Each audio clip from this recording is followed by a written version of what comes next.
carregava uma arca, mas nós fazemos menção do nome do Senhor. Eu já venho dizendo para essa igreja que tudo que acontece hoje, no tempo da graça, é apenas um cumprimento do que foi no Antigo Testamento. Tudo que nós olhamos no Antigo Testamento, que era feito com oblações, era feito com animais, com incenso, era feito com materiais, tudo que era feito daquela maneira, hoje é tudo espiritual. Aquela fumaça do incensário que subia são as nossas orações que sobem diante de Deus. Tudo era assim, mas hoje nós ainda continuamos tendo alguns símbolos. Nós vamos ver isso aí agora. Diz assim em Hebreus capítulo 9, verso 35. Capítulo 9, verso 3 ao 5. Capítulo 9, verso 3 ao 5. Fala assim: e depois do segundo véu estava o tabernáculo que se chama o Santo dos Santos, ou Santíssimo, que tinha um incensário de ouro e a arca do concerto, coberta de ouro toda em redor, em que estava um vaso de ouro que continha o maná, e a vara de Arão que a tinha florido, e as tábuas do concerto. E sobre a arca os querubins da glória que faziam sombra no propiciatório, das quais coisas não falaremos agora particularmente. Os irmãos vejam que imagine um Deus do tamanho do nosso Deus, um Deus criador, que o seu tamanho não dá para entendermos, a sua forma não dá para nós entendermos, a sua glória e o seu poder. Quando estava ouvindo um pregador pregar esses dias, até eu achei uma coisa interessante, que nós estamos pensando assim: quando Deus teve aquele debate com Satanás, e Deus debatendo com Satanás, resolveram fazer uma prova, e a pessoa para ser provada foi escolhido Jó. Lógico, se Deus precisa usar alguém aqui na terra para passar algum tipo de prova, para que através daquela prova, daquela situação, Deus seja glorificado e Satanás seja derrotado, porque para Deus derrotar o diabo é só fazer assim, ó, esqueteleco, já derrota. Mas se Deus derrotar o diabo usando um ser humano, com as suas falhas, então daí verdadeiramente Satanás é derrotado. Por isso que fala que Deus é glorificado na vida do crente obediente. Daí Deus é glorificado. Então, quando o pessoal tem assim, não conhece esse assunto, apenas questionar, como esse pregador dizendo, e nós ficamos pensando, o que Satanás, que foi derrotado, que foi expulso do céu, que perdeu a batalha, o que ele estava fazendo do céu falando com Deus? E falando a respeito de Jó. Não é essa a pergunta? O pregador ele fez uma parábola, ele fez uma mudança, ele diz assim: e se nós invertermos? Ao invés de Satanás estar no céu falando com Deus, o próprio Deus estar no inferno falando com o diabo. Ele é Deus, ele está em todo lugar, por que Deus não pode falar no inferno? Ele criou o inferno para jogar os anjos lá. Apenas não estou dizendo nem que é assim, nem que é não, nem que é lá, nem que é cá. Eu apenas estou dizendo que eu achei interessante a colocação desse pregador, porque aí ficou mostrado o tamanho de Deus, a falta de limites para Deus, que para Deus não tem fronteiras. Deus você pode ir até aqui, daqui você não passa. Ele passa, ele vai onde ele quer. Tudo é dele, ele está em todo lugar, por que não? Então, esse Deus tremendo, esse Deus maravilhoso, olhando para a terra e desejoso de se comunicar com o homem na terra, e uma terra que ele é uma terra grande, ela é imensa, se pensa assim, mas como é e onde é que Deus vai se manifestar? Que Deus quer falar com o homem, e Deus desejoso de falar com o homem, era no jardim do Éden, e Deus descia às 6 horas da tarde, na viração do dia, e ali ele se confraternizava com Adão e Eva. Mas depois do pecado, houve uma barreira, e Deus ia se manifestar onde agora? Mas Deus, querendo se manifestar ao homem, ele escolheu alguma coisa, e Deus escolheu qual é o local na terra que Deus vai se manifestar. E Deus definiu e escolheu o quê? O altar. O que é altar? Um lugar alto. Então Deus falou assim: faça um altar. O altar não é de qualquer jeito, não. Tem que ser feito como Deus ensinou. Se fizer o altar da maneira como Deus ensinou e colocar o animal ali e fizer o sacrifício, Deus se faz presente e leva aquele sacrifício para agora. Deus recebe aquele sacrifício. Então o altar foi que Deus escolheu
e reveste ela todinha de ouro, e coloca argolas para colocar um varão para carregar as costas, e em cima da arca você põe uma tampa, mas a tampa é de ouro puro, mas a arca era de madeira de ouro. Esta madeira e este ouro da arca simbolizavam as duas naturezas de Cristo, a madeira simbolizando a sua humanidade, mas uma humanidade revestida da celeste, que é o ouro material celeste. Então a arca é o tipo de Cristo, a sua natureza humana e a sua natureza celeste. Dentro da arca, Deus disse: coloca as tábuas da lei, uma vasilha com maná, e coloca a vara de Arão que floriu. Quando tiver aquele debate do que ser sacerdote, Moisés falou: cada um traga a sua vara, um cordão, uma bengalinha, e eles colocaram, cada um colocou sua vara no templo, na tenda, no tabernáculo. E no outro dia, quando voltaram para ver, a vara de Arão seca, uma bengala, ela tinha ficado verde, florido, e da flor saiu amêndoas e ela produziu fruto. Um grande milagre. O que simboliza isso, pastor? É muito forte. Deus mostrou para Abraão, para Moisés: pega a vara de Arão que floriu e coloca dentro da arca também. Então, quer dizer, aquelas tábuas da lei, que era para ser bênção para o ser humano, que era um método e um sistema pelo qual o homem ia se salvar cumprindo a lei, Deus colocou dentro da arca também, e pôs na arca. Mas aquela lei que era para ser vida e vitória para o homem, se transformou em maldição e condenação, porque o homem não conseguiu cumprir a lei. Então, quer dizer, como o homem não conseguiu cumprir a lei que era para ser benéfica se tornou maléfica. Então Deus disse o quê? Faz uma tampa, essa de ouro puro, e coloca sobre a arca. Essa tampa era o propiciatório. Essa tampa fez separação entre a lei e os olhos de Deus. Quando os olhos de Deus desciam para olhar a lei, que estava já nos condenando, se tornou maldição para nós, porque nós não conseguimos cumpri-la, os olhos de Deus tinham que passar por essa tampa de ouro. Essa tampa de ouro maciço também é Cristo, mas agora sem a humanidade, mas um Cristo ressurrecto que entra na presença de Deus com o seu próprio sangue. Aleluia. Nessa chapa, nessa tampa de ouro, que é dois querubins que faziam sombra no meio, era aspergido o sangue de animal. Os olhos de Deus, antes de atingir a lei que nos condenava, tinham que passar por onde?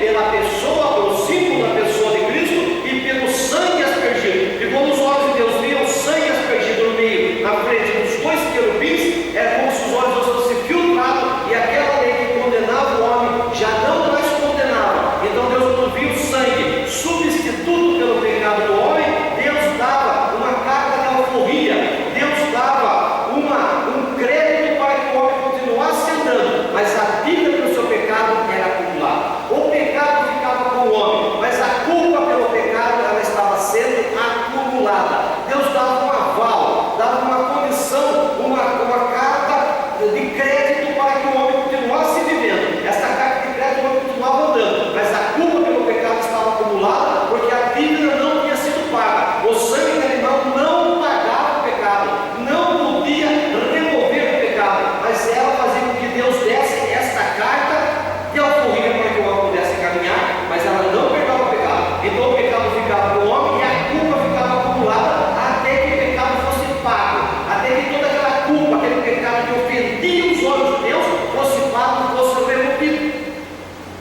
Então, esta arca era o símbolo do pacto, porque quando o povo aceitou servir a Deus, quando o povo que saiu do Egito falou: o Egito tinha muitos deuses, mas o povo falou assim: nós vamos servir o Deus de Abraão, o Deus de Isaac, o Deus de Jacó. Eles fizeram um pacto, receberam a lei, e esse pacto e esta lei foi aspergida com sangue, e aquela arca simbolizava o quê? O pacto simbolizava a aliança que o povo fez com Deus, se comprometendo a cumprir a lei. Então Deus enviou a lei, e o homem se comprometeu em cumprir a lei, e este acordo, este pacto, esta aliança foi selada com sangue. Então o homem tem que cumprir a lei para ser salvo. Por isso que aquela arca se chama Arca da Aliança, a Arca do Pacto, o Pacto do Mosaico. Certo? Quando o povo carregava aquela arca, entendam bem, Deus se manifestava no altar. Agora Deus já não manifestava mais no altar. Quando Deus manifestava? Na arca, na aliança, no propiciatório. Então quando o povo caminhava no deserto, se eles deixassem aquela arca da aliança para trás, eles podiam caminhar, Então, quer dizer, não precisava fazer mais, no caso, fazer o altar. O altar também era móvel, mas eles tinham que fazer o quê? Carregar a arca da aliança nas costas. Quando o povo levantava o acampamento, que andava de um lado para o outro, os sacerdotes colocavam os varões de ouro ali, naquela arca, colocavam nas costas e levavam. O negócio era tão tremendo. Vocês imaginaram a situação daquele povo? Por quê? Porque cada vez que eles matavam um animal para perdão do seu pecado, eles estavam dizendo para todo mundo: eu sou um pecador e eu preciso do perdão. Eu sou um pecador e se esse animal morrer no meu lugar, eu estou condenado. Quando eles carregavam a arca nas costas para remover de um lado para o outro, todo o povo via, olha a arca caminhando, e todo o povo, quando olhava para a arca, eles lembravam, eles não se esqueciam de que eles tinham feito um pacto com Deus e cumprir a lei que estava dentro da arca. A arca aos seus olhos fazia-nos lembrar do pacto com Deus. E quando o povo via a arca passando, que estava começando a ter uma vida meio relaxada, se afastando do caminho do Senhor, eles viam a arca: opa, olha o pacto, olha o acordo, olha a aliança feita com Deus, nós nos comprometemos a cumprir aquela lei, segura aí. Então, ou carregar aquela arca impedia-os de se afastar da lei. E mais uma coisa, era um jugo. Você vê pessoas arrastando cruz de um lado para o outro e pagando grandes promessas, dando grandes distâncias. Mas aquele povo, se eles quisessem que Deus continuasse com a lei deles, eles tinham que carregar a arca. Já pensaram nisso? Que responsabilidade? Por quê? Porque em toda a terra, em todo o globo terrestre, Deus escolheu aquela arca para ele se manifestar. Era uma honra para aquele povo, mas era um cuidado, era um negócio muito sério. Se perder a arca, Deus não se manifesta mais. Se a arca ficar para trás, Deus se manifesta. Leva essa arca, cuida dessa arca, porque precisamos dela. Porém, dentro daquela arca, tinha o quê? Tinha as tábuas da lei. Quando eles olhavam para aquela tábua da lei, eles sabiam que se eles não cumprissem, eles estariam condenados. A lei trazia sobre eles a responsabilidade moral de continuar servindo aqueles mandamentos. Quando eles olhavam para a arca, eles sabiam que dentro daquela arca tinha um vaso cheio de maná. E quando eles sabiam que tinha um vaso cheio de maná, eles se lembravam que durante 40 anos Deus sustentou mais de 2 milhões de pessoas comendo o pão que cai do céu. Olhando para aquela arca, eles entendiam que tinha um vaso de maná e que o mesmo Deus que supriu a necessidade do passado continuaria suprindo a necessidade deles. Se você não sabia para que serviu o vaso de maná lá dentro, agora você está sabendo. Para eles nunca se esquecerem que o Deus do suprimento estava acompanhando, estava no meio do arraial, estava no meio do povo dele. Se você olhar para os nossos dias hoje, você fala: cadê a arca, pastor? Como é que o crente faz? Porque hoje tudo mudou. Como é que o crente faz para não se esquecer que Deus continua suprindo a necessidade da sua vida? Sabe como o crente faz? Quando ele se aproxima da igreja e vê uma pessoa que fala assim: irmão, eu estava quebrado, eu estava assim, e Deus preparou uma bênção, a bênção veio na minha mão, eu supriu a minha necessidade, eu fiz uma roupa, eu prosperou, e você vê o nome daquela bênção, e você não consegue se esquecer que nós servimos o Deus supridor. Essa é a importância da igreja. Quando você vem na casa do Senhor, você vê uma pessoa falando que ele recebeu uma bênção financeira, você sabe que Deus vai suprir aquela bênção financeira na sua vida. Quando é uma pessoa aqui na frente e conta que ele foi curado, que ele foi liberto, você fala: meu Deus, eu estou com uma enfermidade, se o Senhor curou ele, o Senhor vai curar eu também. Então, quando você olha a bênção, você se lembra que você vai ser curado também. Você não precisa olhar mais para a arca, porque algumas igrejas estão colocando a arca rodada dentro da igreja. Nós usando a arca já ficou para trás. Deus já não se manifesta mais naquela arca. Infelizmente, Deus não se manifesta mais naquela arca. Se Deus não se manifesta mais no altar, se Deus já não se manifesta mais naquela arca, eu pergunto: qual é o lugar na terra que Deus escolheu para se manifestar então? Ah, é a igreja, pastor. Não é, também tem igreja que Deus não está. Para falar a verdade, dependendo da maneira como nós nos colocarmos aqui, Deus também não está. Quando não tiver nenhum crente aqui, Deus também não está. Então não é a igreja também. Mas acontece que quando aquele povo olhava para aquela arca, eles sabiam que lá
lugar santíssimo, Deus se manifestava. Ali dentro tinha um incensário fazendo fumaça, e ali dentro tinha a arca do concerto, e ela tinha um propiciatório. O sacerdote entrava, aspergia o sangue, a fumaça que era feita, ela vai cobrir a visão do sacerdote. E se Deus manifesta, ele vê a presença de Deus, que a cheia de Deus, ele visse a presença de Deus, ele morreria.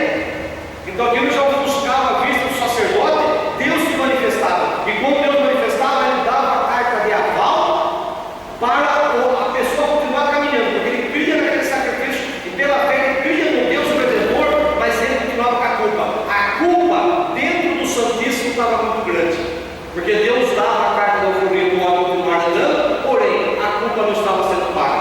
Até que quando Nabucodonosor e arrebentou aquela culpa, não ficou santíssimo, a arca subiu, e você olha para mim e fala assim: e Deus se manifesta lá onde da noite? Em todo esse globo terrestre. Deus escolhe um lugar para ele se manifestar. Qual é esse lugar para ele se manifestar? Ah, pastor, Deus se manifesta no coração do crente. Não, o coração do crente é templo do Espírito Santo. Nós estamos falando aonde é que Deus se manifesta. Vocês viram como que era complicado. Ou você tem que fazer um altar de pedra, ou os mares que tem um sítio na beira do rio, tem que fazer um altar de pedra lá no sítio. Tinha que fazer um altar de pedra na casa dele, tinha que fazer um altar de pedra lá no gás, tinha que fazer um altar de pedra aqui na igreja, tinha que fazer um negócio que Deus manifestava. Ou então, se os mares estivessem na casa dele, ele fosse lá para a fazenda dele, ele tem que pegar a arca, colocar nas costas e levar lá. Porque se ele tivesse lá e fosse fazer um culto sem a arca, Deus também não manifestava, que Deus manifestava só na arca. É que a gente está entendendo isso? Como que era complicado uma pessoa morar 200 quilômetros longe de Jerusalém, e ele tem que pegar e caminhar 200 quilômetros arrastando uma vaquinha, arrastando um cordeiro, arrastando um bode 200 quilômetros, para poder fazer o sacrifício, para ele poder ter o seu pecado perdoado e poder entrar em comunhão com Deus, porque Deus só se manifestava no Santíssimo sobre aquela arca. Analise e pensa a dificuldade. A pessoa estava 200 quilômetros querendo cultuar Deus, mas não tem como, eu só posso for lá em Jerusalém.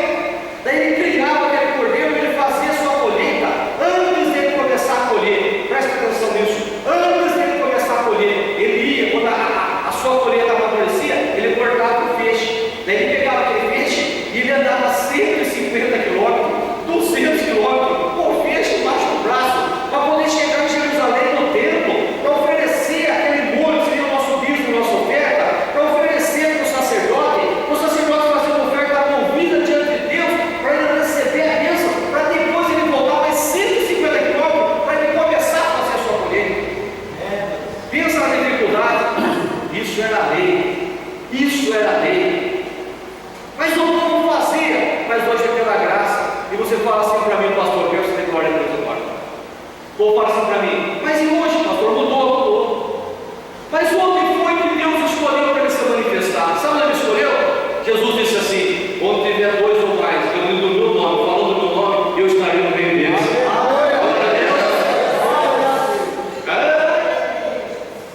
Não precisa mais 150 quilômetros, não precisa arrastar cordeiro pela mão, porque Jesus Cristo é o nosso cordeiro. Então quer dizer que agora Jesus, ele adentrou não mais no Santíssimo aqui na terra,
Eles viam o quê? Opa, nós temos que cumprir a lei. Quando você olha para essa mesa aqui, o que você vê? Sabe o que você vê? Você olha para a mesa e vê o pão e o sangue e fala: ele cumpriu a lei por mim. Quando você olhava para aquela arca, você via um concerto, um pacto feito no sangue de animais. Mas quando você olha para esse vídeo sobre essa mesa, você vê que a nova aliança, o novo pacto, foi feito no sangue de Jesus Cristo. Quando você olhava para aquela arca, para aquele propiciatório, e você viu o sangue das pessoas do propiciatório, para que você pudesse caminhar, para que você pudesse sentar sobre um aval, sobre uma carta da alforria, para continuar vivendo. Hoje você olha sobre esse altar aqui, e você vê o quê? Liberdade para servir a Deus em espírito de verdade.